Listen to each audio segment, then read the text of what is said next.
का जो टॉपिक है की डेफिशिएंसी के प्रोटोकॉल में मैं आगे बढ़ती हूँ। इसका मेल ऑर्गन की बात करें, यंग ऑर्गन की बात करें, यूरिनरी ब्लैडर, ये किडनी का कपल ऑर्गन होता है। हम इसके बारे में सिम्टम्स पढ़ेंगे और ये कैसे डेफिशिएंसी होती है, उसके सिम्टम्स क्या होते हैं और इसका प्रोटोकॉल क्या बनता है, वो मैं आपको इस क्लास में एक्सप्लेन करने वाली हूँ। यूरिनरी ब्लैडर की डेफिशिएंसी, सीधा सीधा सा कनेक्शन है इसका यूरिन से लेके। तो इसके मेन जो सिम्टम्स है वो क्या है?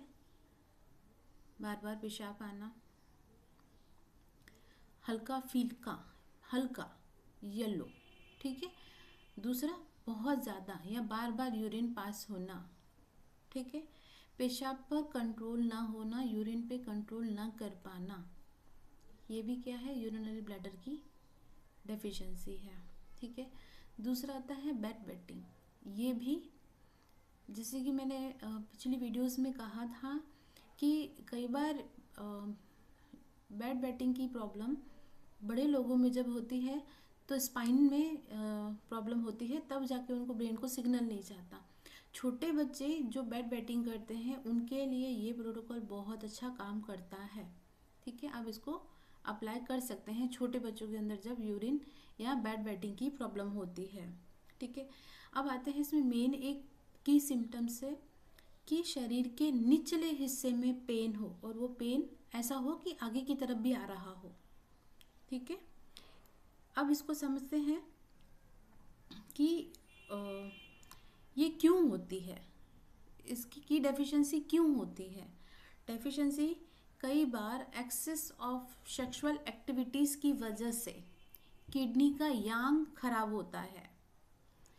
यांग वाली चीज़ें अभी मैंने बताई नहीं है, थोड़ा थोड़ा कन्फ्यूज़न होगा, पर यिन यांग का कॉन्सेप्ट एक बार उस पर भी वीडियो बनी हुई, वहाँ पे आप देख के एक बार समझ जाएंगे। आगे चल के मैं नेक्स्ट वीडियोस में इसको क्लियर कर दूंगी।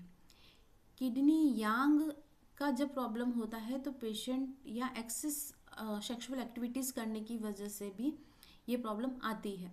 अब एक चीज़ और यहाँ पे मैं क्लियर कर दूँ, अभी के टाइम पे ये प्रॉब्लम बहुत ज़्यादा देखने को मिलती है, ठीक है।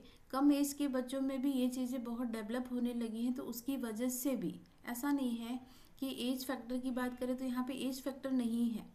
यहाँ पे जब बहुत ज़्यादा सेक्सुअल एक्टिविटीज़ की जाती तो उसकी वजह से भी यूरिनरी ब्लैडर डेफिशिएंस हो सकता है। ये एक ऐसा ऑर्गन है कि दूसरे ऑर्गन से प्रभाव से बीमार नहीं होगा। इसके लिए खुद के लिए या खुद को बीमार करने के लिए इंडिविजुअल तरीके हैं या बाहरी तौर से भी खराब की जा सकती है, ठीक है। आया समझ में? दूसरा, किडनी यांग की मूत्राशय को उलझा देता है, इसलिए कभी कभी मूत्राशय या यूरिनरी ब्लैडर भी कमज़ोर होता है। मैं थोड़ा सा हिंदी में इसलिए बोल रही हूँ क्योंकि मेरे पास बोलते हैं कि थोड़ा सा हिंदी वर्ड्स ज़्यादा यूज़ कीजिए, तो वो थोड़ा मेरे लिए डिफ़िकल्ट है, ठीक है। अब जब क्या होता है कि किडनी यांग भी अगर परेशान होती है तो यूरिनरी ब्लैडर को भी ये वीक करती है। ये एक तरीका है, पर अभी के टाइम पे मैक्सिमम जो यूरिनरी ब्लैडर की डेफिशिएंसी देखी जाती है वो एक्सटर्नल तरीके से भी हो सकती है। इसका मेन रीज़न होता है सेक्सुअल एक्टिविटीज़ की वजह से, ठीक है। अब आते हैं कि इसका सेकंड जो रीज़न है वो ये भी है कि कोल्डनेस की वजह से या डैम्पनेस की वजह से भी पेशेंट का किडनी की डेफिशिएंसी बिगड़ सकता है, ठीक है।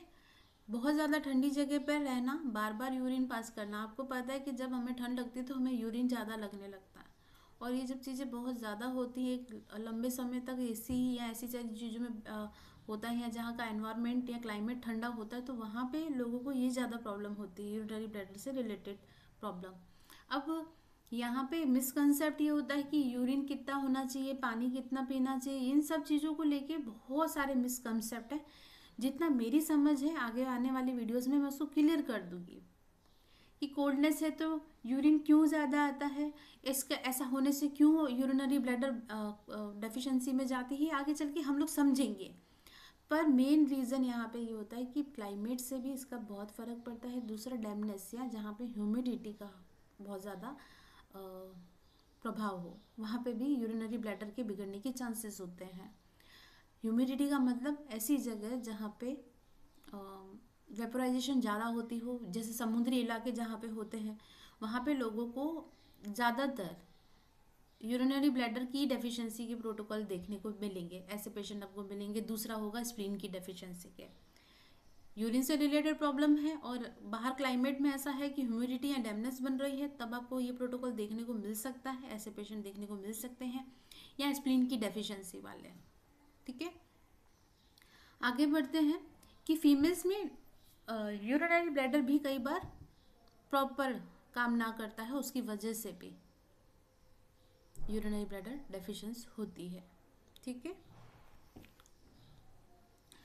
अब इसके ट्रीटमेंट की जो प्रिंसिपल है वो क्या है, टोनिफाई किडनी यांग।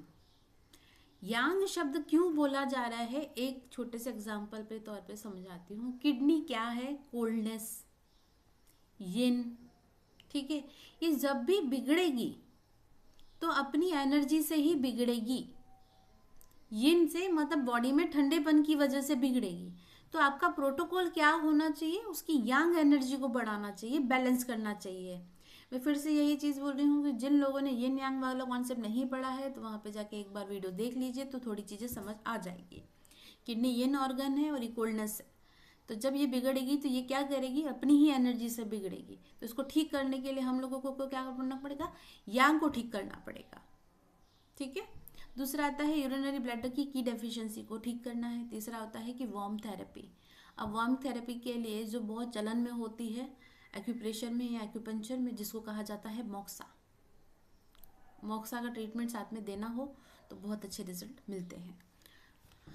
पॉइंट समझ लेते हैं हम लोग। सबसे पहला पॉइंट है यूरिनरी ब्लैडर 23। इसको क्या करना है, टोन या इस पे अप्लाई कीजिए मोक्सा। यूरिनरी ब्लैडर 28, इस पे भी क्या करना है, टोन या मोक्सा।